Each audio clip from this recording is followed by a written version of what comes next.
to hear submissions on behalf of all the learned counsel. We have had a tough time, but there are 4 judgments to be delivered in this matter. I'll first invite my learned brother, Justice 𝗕𝖍𝖆𝖓𝖆𝖍𝒑, to declare his view. With reference to the questions which we had formulated,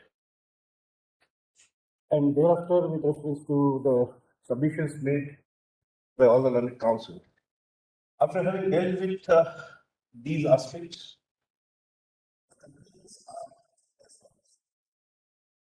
for what has been discussed and held herein above, the points formulated in paragraph 31, I just read them, are answered as follows.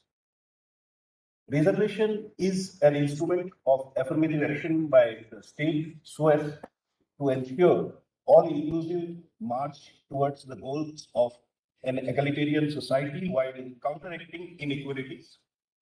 It is an instrument not only for inclusion of socially and educationally backward classes to the mainstream of society, but also for inclusion of any class or section so disadvantaged as to be answering the description of a weaker section. In this background, reservation structured singularly on economic criteria does not violate any essential feature of the Constitution of India and does not cause any damage to the basic structure of the Constitution of India. B.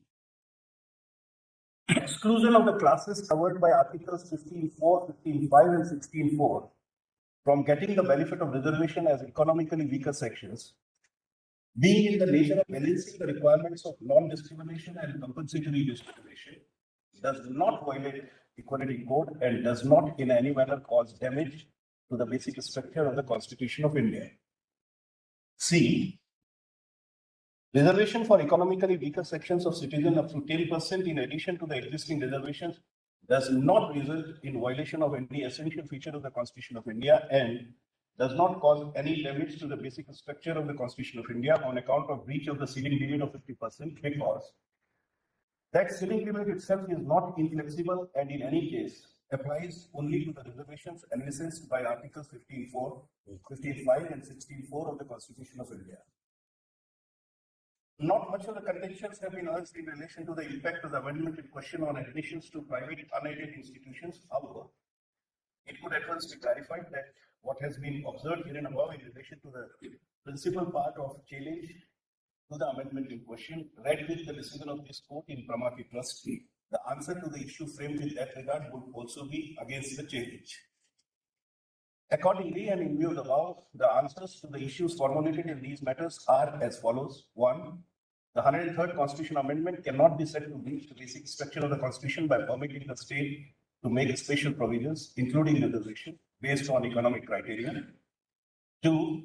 The 103rd Constitution Amendment cannot be said to breach the basic structure of the Constitution by permitting the state to make special provisions in relation to the admission to private unaided institutions. 3. The 103rd Constitution Amendment cannot be said to breach the basic structure of the Constitution in excluding the SEBCs, OBCs, SCs, SPs from the scope of EWS reservation. Consequently, the transferred cases, transfer petitions, writ petitions, and the petition for special leave appeal forming a part of this batch of matters are dismissed.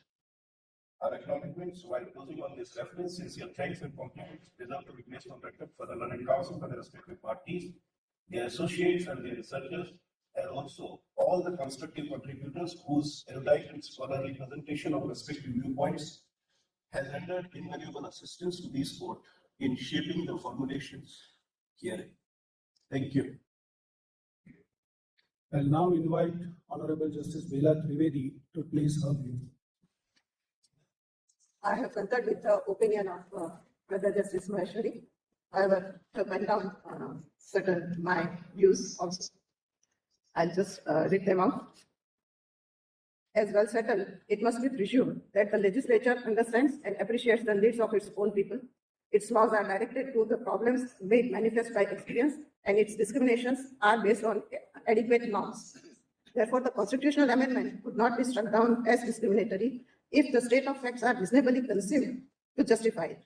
In the instant case, the legislature, being aware of the exclusion of economically weaker section of the citizens from having the benefit of reservations, provided to the SCs, STs, and SCBCs citizens in clause 4 and 5 of Article 15 and clause 4 of Article 16 has come out with the impugn amendment empowering the state to make special provisions for the advancement of EWS other than the classes mentioned in clause 4 and 5 of 15 and clause 4 of Article 16. The impugn amendment enabling the state to make special provisions for EWS of citizens other than SCs, STs, and SCBCs is required to be treated as an affirmative action on the part of the Parliament for the benefit of and for the advancement of the EWS of the citizens. Treating EWS of citizens as a separate class would be a reasonable classification and could not be termed as unreasonable or unjustifiable classification, much less a betrayal of basic feature or violative of Article 14. As laid down by this court, just as equals cannot be treated as unequals, unequals also cannot be treated as treated equally. Treating unequals as equals would be as well offend the doctrine of equality enshrined in Article 14 and 16 of the Constitution. The SCs, STs, and backward class for whom the special provisions have already been provided in Article 14, 15.4, 15.5, and 16.4 form a separate category as distinguished from general or unreserved category. They cannot be treated at par with the citizens belonging to the general or unreserved category. The impugn amendment creates a separate class of EWS from the general or unreserved class without affecting the special rights of reservations provided to the SCs, STs, and SCBCs. Therefore, the exclusion from the newly created class for the benefit of EWS in the impugn amendment cannot be said to be discriminatory or violative of Equality Code. Such amendment would certainly not be termed as shocking, unconsignable, or unscrupulous travesty of quintessence of equal justice as sought to be submitted by learned counsels for the petitioners. The sum and substance is that the limitations, that is substantive or procedural, imposed on the exercise of constitutional power of the state under Article 368 would not be said by any state of imagination to have been disregarded by the Parliament. Neither the procedural limitation, that is the mode of exercise of amending power, has been disregarded, nor substantive limitation, that is the restricted field, has been disregarded, which otherwise would invalidate the impugn amendment. What is visualized in the preamble and what is permissible, both in Part 3 and Part 4 of the Constitution, would not be said to be violative of the basic structure or basic feature of the Constitution. In absence of any obliteration of any of the constitutional provisions, and in absence of any alteration or destruction in the existing structure of Equality Code or the basic structure of the Constitution, neither the bit test nor the identity test as propounded in 𝗙𝖵𝗎𝖏 could be said to have been violated in the amendment. Accordingly, the challenge to the constitutional validity of 103rd Amendment fails and the validity thereof is upheld. May I now invite Justice 𝗙𝗶𝗿𝗵𝘁 to place his view. While concurring with my esteemed brother, Justice 𝗕𝖊𝖕𝗎 and my esteemed sister, Justice 𝗕𝖊𝖕𝗍, and while upholding the validity of the impugn amendment, I have thought fit to observe, I quote, "Yes, reservation is not an end, but a means to secure social and economic justice. Reservation should not be allowed to become a vested interest. Real solution, however, lies in eliminating the causes that have led to the social, educational, and economic backwardness of the weaker sections of the community. This exercise of eliminating the causes started immediately after the independence, that is almost 7 decades back, and it still continues. The long-standing development and the spread of education have resulted in favoring the gap between the classes to a considerable extent. As larger percentages of backward class members attain acceptable standards of education and employment, they should be removed from the backward categories so that the attention can be paid towards those classes which genuinely need help. In such circumstances, it is very much necessary to take into review the method of identification and the ways of elimination of backward classes, and also ascertain whether the criteria adopted or applied for the classification backward is relevant for today's conditions. The idea of 𝗙𝗏𝗍𝗍 was to bring social harmony by introducing reservation for only 10 years. However, in the past 7 decades, reservation should not continue for an indefinite period of time so as to become a vested interest. With the result, I want that the international is valid and the movement alters the basic structure of the Constitution. Thank you. Finally, Justice coming to clarification. The third matter is expressed by the majority opinion on the validity of the question number 3. Since I feel, for reasons set out in the following opinion, that this court has for the first time, in this 7 decades of the law, sanctioned an abundantly exclusionary and discriminatory principle. Our Constitution does not seek the language of exclusion. In my considered opinion, the amendment by the language of exclusion undermines the fabric of social justice, thereby the basic structure. Some of the findings in questions 1 and 2. On question 1, it is held that the state's compelling interest to fulfill the objectives set out in the directive principles reflects the evidence on the basis of economic criteria that reservation and special provisions have so far been provided to the historically disadvantaged communities currently the basis for concluding that other disadvantaged groups will not be able to progress due to the ill effects of poverty should remain so, and the special provisions should not remain available for recognition. Therefore, discussion evidence based on objective economic criteria is therefore not violated. However, in answer to question 2, I have highlighted the level under which is the introduced by excluding backward classes. Probably this is why it is the basic structure.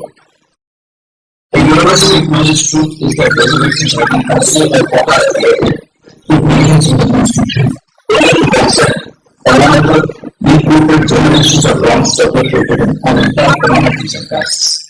As part of the theme, we need to access and equal access. Introducing the communities for reservation as an entire systems. The other essentially is disadvantaged classes. From this is no reservation on the ground that the exactly interesting benefits is to be fresh lessons as well as reservations. Legislature was operates in an utterly arbitrary manner. Thus, it addresses the technical question of religious practice and higher practices, though they are not supports of society. Secondly, for the purpose of new resolution, the exclusion operates against supposedly disadvantaged classes and castes. Absolutely. But for the final element, we have elected thirdly, it has the chance of mobility from reserve to them, based upon that staff discrimination. We are reservation that will place no economic development. The net result of the entire extension principle is always so to say, which is that all the players of development we consider, regardless of their caste or class, will only use beyond other classes or castes would be considered in those constitutions in the disadvantaged classes. Given the narrative of the classification against the differential or the maker, distribution one person on the other is deprivation alone. Is not based on revelation but social origin or identity. This strikes at the essence of the non-discriminatory rule. Therefore, the popular absolute exclusion of constitutional recognized backward class of citizens is not a discrimination, which reaches to the level of undermining the destroyed the equality code and particularly the principle of law restoration. Therefore, on question 3 is clear that the key area and the classification of claims is arbitrary, precise, hostile discrimination of the various segments of society that are socially and educationally backward, and are subjected to caste discrimination. In these cases, Articles 56 and 66 are struck down and to be violative of the equality code, particularly the principles of non-discrimination and non-exclusion, which form part of the inextricable part of the basic structure of the Constitution. While this reasoning is sufficient to conclude Article 66 and rather to be struck down or any short lessons in Part 5, we believe this work is completely transparent that one economic idea the first principle in relation to access to public goods in Article 15 is similar to Article 16. The goal of this is a governmental representation of the community. For the judges, it is hereby declared that Section 2 of the Constitution, Women Parliament Act 2019, which is signed Clause 6 and Article 15, and Clause 17 and 16 respectively, are unconstitutional and valid on the ground of their right to the basic structure of the Constitution. Everything is subject to be disposed of. It will be in order to boost the gratitude of the supervisor, assistant trainer, the whole council, everything.